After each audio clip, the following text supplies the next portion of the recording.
పేరుని నాని తొర్రి పనుల నాని ఉన్న బలంగా మీడియా ముందుకు వచ్చాడండి. కనపరాకుండా పోయాడు. పోలీసులను దూషించిన కేసులో కనపరాకుండా పోయి మరి ఏం జరిగిందేమో సడన్గా కనిపించి జూనియర్ ఎన్టీఆర్ విషయాన్ని పైకి తెచ్చాడండి.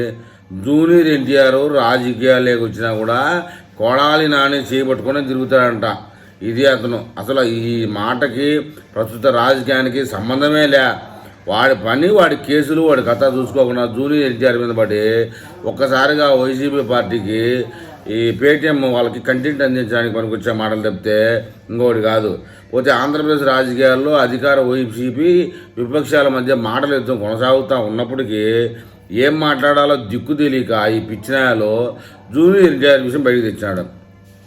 జూనియర్ ఎన్టీఆర్ విషయం మాట్లాడుతూ ఒక పాడ్కాస్ట్ అనేవాడు ఒకడు ఉండాలి వైసీపీలో పాడుపడినాయలో వాడితో మాట్లాడుతూ ఎన్టీఆర్ రాజకీయాలు లేకొస్తే కొడాలి నాని వెంటనే తిరుగుతాడంటే కొడాలి నాని అంటే పెద్ద పోటుగాడు, జూనియర్ ఎన్టీఆర్ కంటే మించినోడు. అందువల్ల జూనియర్ ఎన్టీఆర్ కొడాలి నాని అంటే తిరుగుతాడంట.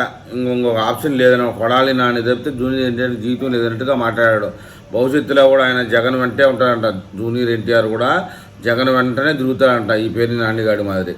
ఈ మాటలు మాట్లాడి పార్టీని ఇంకా కించపరచడానికి ప్రయత్నం చేస్తాడే తప్ప ఇంకొకట్లే. జూనియర్ ఎన్టీఆర్ కోసం కొడాలి నానినంట వైసీపీని వీడాడంట.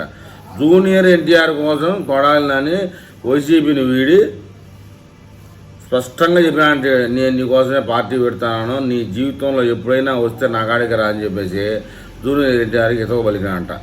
ఎన్టీఆర్ అభిమానుల మధ్య చర్చకు దారితీసింది ఈ విషయం.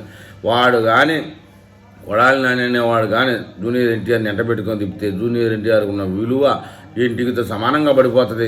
టీడీపీకి వైసీపీకి మధ్య పెరుగుతున్న దూరాన్ని ఈ మాటలు రాజకీయంగా దుమారం లేపుతాని అంటున్నారు కానీ ఏ కుక్క కూడా పట్టించుకోదు. కొడాలి నాని మాటలు, ఈ పేర్ని నానిగాడి మాటలు, ఇలాంటి మాటలు మాట్లాడే అట్లా జగన్ దృష్టిలో పడితే అట్లా సోషల్ మీడియాలో నాంతా ఉంటే ఉంటుందిలే ఒక పక్కన చెప్పేసి ఒక ఉద్దేశం.